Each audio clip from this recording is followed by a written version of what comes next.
येथे आपला veg hakka noodles तयार झालेला आहे। येथे मी व्हेज नूडल्स बनवत आहे। त्यासाठी अर्धा टेबलस्पून इतकं मीठ टाकलेलं आहे, थोडंसं तेल। मी येथे पूर्ण एका पॅकेटचं नूडल्स बनवत आहे, व्हेज हक्का नूडल्स। आता हे पाणी उकळलेलं आहे, त्यामध्ये मी हे नूडल्स टाकत आहे। येथे मी पूर्ण पॅकेटचं नूडल्स करत आहे। मी इथे मोठं पातेलं घेतलेलं आहे। मोठ्या पातेल्यामध्ये नूडल्स केल्यामुळे खुले खुले होतात। यामध्ये हे सर्व नूडल्स टाकलेले आहेत। मी एकदा हे नूडल्स हलवून घेणार आहे स्पूननं।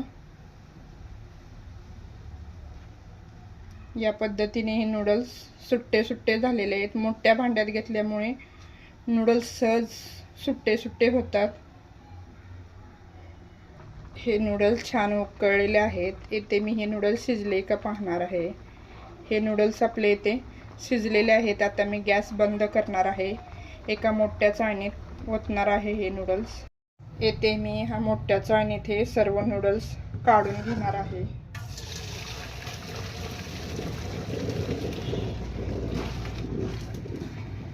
मी थोडंसं गार पाणी टाकणार आहे। यावरती मी थोडंसं तेल टाकणार आहे। आता मी हे फॅन खाली सुकण्यासाठी ठेवणार आहे 10 मिनिटं। एकदा या पद्धतीने असे हलवून घ्यायचे आहेत।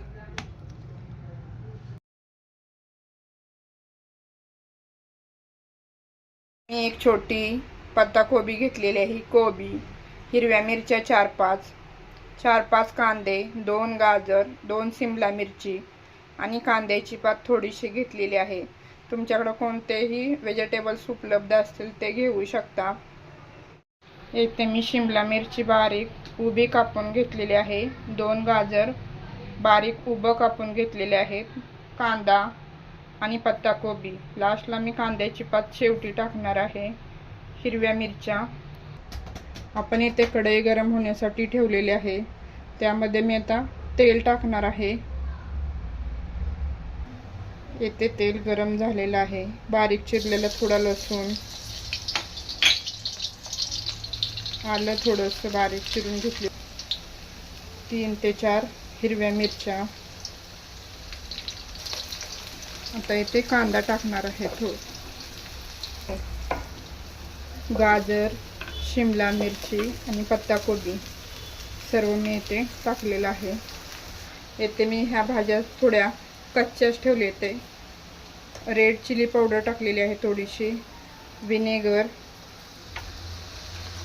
सोया सॉस, शेजवान चटणी, टोमॅटो सॉस, हा सर्व मसाला मी मिक्स करून घेणार आहे।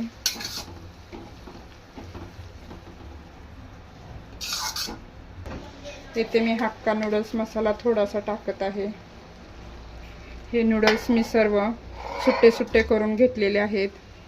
आता मी नूडल्स टाकणार आहे। मी हे नूडल्स सर्व आता मिक्स करून घेणार आहे। हे सर्व नूडल्स मी असं मिक्स करून घेणार आहे, 2 मिनिटं असंच ठेवणार आहे। येथे आपला व्हेज हक्का नूडल्स तयार झालेला आहे।